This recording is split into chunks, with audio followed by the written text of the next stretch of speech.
Kanhangad block പഞ്ചായത്തിന്റെ പട്ടികജാതി യുവജന സംഘങ്ങൾക്ക് വാദ്യോപകരണങ്ങൾ വിതരണ പദ്ധതിയുടെ ഉദ്ഘാടനം നടന്നു. Kanhangad block panchayat president K Sujatha വിതരണോദ്ഘാടനം നിർവഹിച്ചു. കാഞ്ഞങ്ങാട് ബ്ലോക്ക് പഞ്ചായത്തിന്റെ 2025-26 വാർഷിക പദ്ധതിയിൽ ഉൾപ്പെടുത്തി 4 പട്ടികജാതി യുവജന സംഘങ്ങൾക്ക് വാദ്യോപകരണങ്ങൾ വിതരണം ചെയ്തു. പട്ടികജാതി വിഭാഗങ്ങൾക്കിടയിൽ കലാസാംസ്കാരിക അഭിവൃദ്ധി ലക്ഷ്യമാക്കിയാണ് പദ്ധതി നടപ്പാക്കിയത്. വിതരണോദ്ഘാടനം Kanhangad block panchayat president K Sujatha നിർവഹിച്ചു.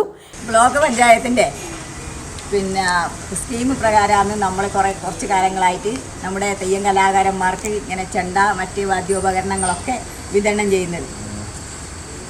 ഒരു ഉപജീവന മാർഗം എന്ന രീതിയിൽ അത് അവർ കാണും എന്നുള്ളതാണ് സൂചിപ്പിക്കാനുള്ളത്.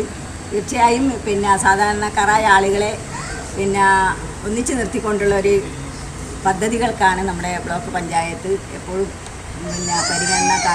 മുൻഗണന കണ്ടുകൊണ്ടിരിക്കുന്നത്. അപ്പോൾ ആ രീതിയിൽ ഇന്ന് ഒരു 5ഓളം സംഘങ്ങൾക്കാണ് കൊടുക്കുന്നത്. തീർച്ചയായും അവർക്കതൊരു ജീവിത മാർഗത്തിനുള്ള വഴി ഉണ്ടാകട്ടെ എന്ന് മാത്രം സൂചിപ്പിച്ചുകൊണ്ട് ഈ പരിപാടിക്ക് ഔപചാരികമായി ഉദ്ഘാടനം ചെയ്തതായി അറിയിക്കുന്നു. ക്ഷേമകാര്യ സ്ഥിരം സമിതി അധ്യക്ഷൻ PH മുഹമ്മദ് ഹനീഫ അധ്യക്ഷത വഹിച്ചു. Block panchayat vice president P Govindan, ആരോഗ്യ വിദ്യാഭ്യാസ സ്ഥിരം സമിതി അധ്യക്ഷ MP ജയശ്രീ, അംഗങ്ങളായ Narayanan Madikkal, Bindu K, block panchayat secretary KP Rajitha, SCDOPB Basheer തുടങ്ങിയവർ സംബന്ധിച്ചു. News bureau, Kanhangad.